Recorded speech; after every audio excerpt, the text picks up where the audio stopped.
what we had in 2021 or even 2017 and 2016 versus now has evolved.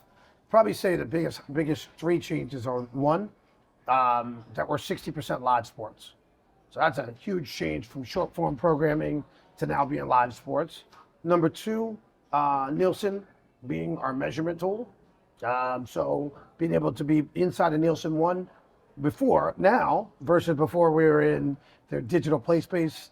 So now we're able to be bought digitally alongside mobile, CTV, streaming, cable, TV, whatever you call it.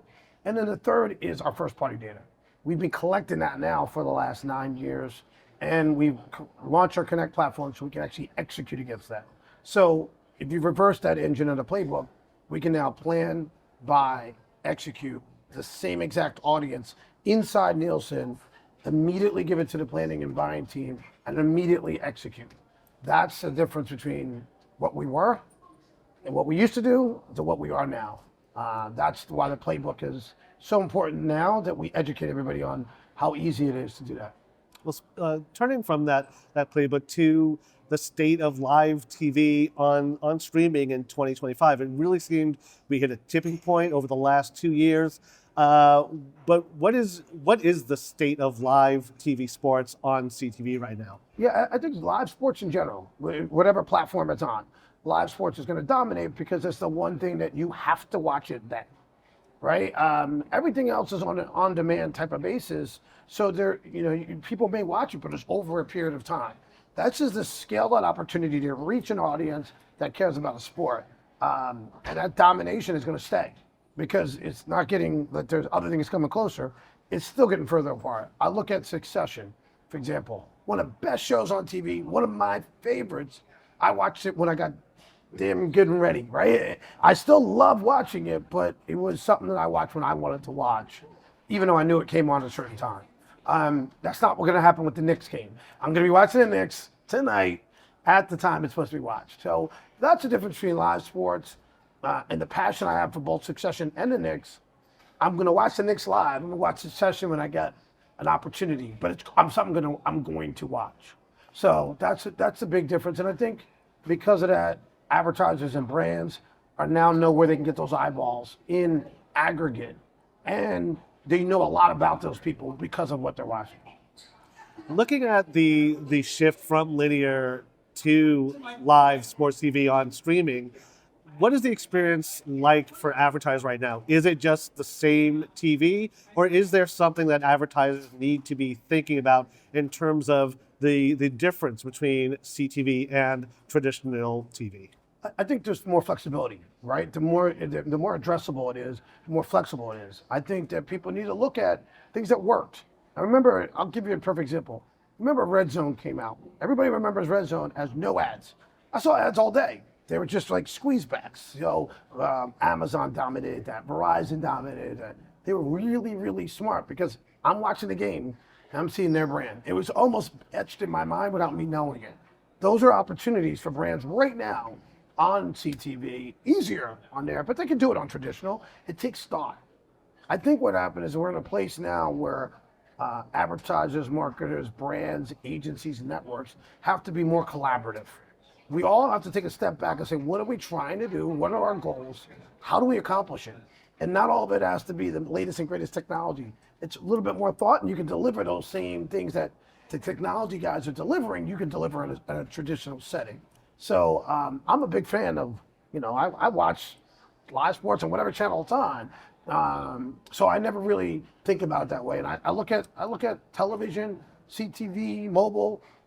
I look at it like my son does. My son's 26. If I ask him, did you watch the game? He says yes. He doesn't tell me that he was watching part of it on his phone because he was in the car, and then he got home, and then his girl was watching something, so he watched that on an iPad, and then he watched the last quarter on a TV, right? None of those things matter to him.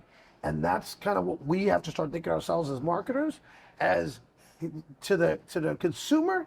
They don't have these silos. They just see a live game or what they want to watch. They don't care what it's on. And we got to start looking at how do we talk to them across all those different touch points seamlessly. That's really, I think, a challenge and the goal we should be focused on. Speaking about that challenge, discovery is a real challenge for consumers of live sports when it comes to CTV. With linear, you kind of know it's on this channel this time, but the idea of being able to find that game across CTV is a challenge. How does Reach TV address that? We focus on messaging many times in many ways. Sometimes it's a text, sometimes it's on the Wi-Fi when you log in, sometimes it's on the screen, sometimes it's placards. We come up with as many creative ways, and we also let people know. The great part about our audience now is the average traveler used to be 3 times a year. They're now traveling 6. So that means I'm talking to them 12 times a year. So I have all these touch points to tell them what we got coming up. And we look at the 10 polls of the year. We let them know it's every game. We let them know it's this games. So we do a lot of messaging. And not all of it is for that day. It's for that next travel time. So they know, like somebody traveling in the fall knows, I'm not going to miss a game, right? Those are the little things that we try to make sure that we do. But I think we also have the hardest audience to reach. 31% of the audience we have, you can't get on traditional TV, right? Because they're behind a paywall. So this is the opportunity for our partner brands to tell them what they have behind that wall. My favorite platform to watch programming on, outside of live, is Netflix. It's also my most frustrating platform because it takes me 22 minutes to figure out what I want to watch if I don't go there to watch something. So that's how we can become an opportunity for them to talk directly to our customer, tell them what's great. So we're really creative about marketing and speaking and making that journey better for the consumer, not just for Reach TV, but for them the entire journey. Looking ahead next year, the FIFA tournament comes to North America, Canada, Mexico, and the US. How is Reach TV getting ready for that moment? That will be programmed in a lot of different places. How do you see Reach TV being able to tap into that excitement? I mean, we know, we love the journey. So we know where people are coming from to go to see these events. We're in those cities where those events take place. We're telling you the local cuisine. We're really bringing a sense of place to the airport, to that person who's for the first time coming, in some cases, to these cities where this is going to be. And then we have the highlight packages. We're working on the live games. So, and also this planned. So people are planning now to come here. So we're working on all those things to ignite them on that journey, which one of my favorite things. I love these annual tentpoles, Super Bowls, championship games, the golf tournaments, Wimbledon, US Open. These are opportunities for us to let this traveling people on this journey understand where they are and get a taste of it while they're there. So it's really exciting for us. Well, while you're here at the NewFronts, what is your experience? What is your experience like this year, and what does it mean for Reach TV? And what are your takeaways as we're in the middle of the NewFronts? It's funny. We've done our own upfronts. I did it with NBC. We did it ourselves. We did one earlier. This one is very special to me because I appreciate David for inviting us because it is a new frontier what we're tackling. And I think our job right now, our biggest problem isn't people who buy us, have been buying us and continue to buy us. It's educating other people to understand what we are now. Not what we were in 16, not even 20, but what we are now. Our biggest problem is our success. People may have an old thing of us. And what I think about the NewFronts is it allows us to educate at scale a lot of the agencies, brands, marketers that we need to talk to that it would take me a year to 2 years to 3 years to find, but able to find in one spot. And it could be more supportive. I appreciate everybody here. I mean, I get off stage and it was text, and meeting. So it's already working.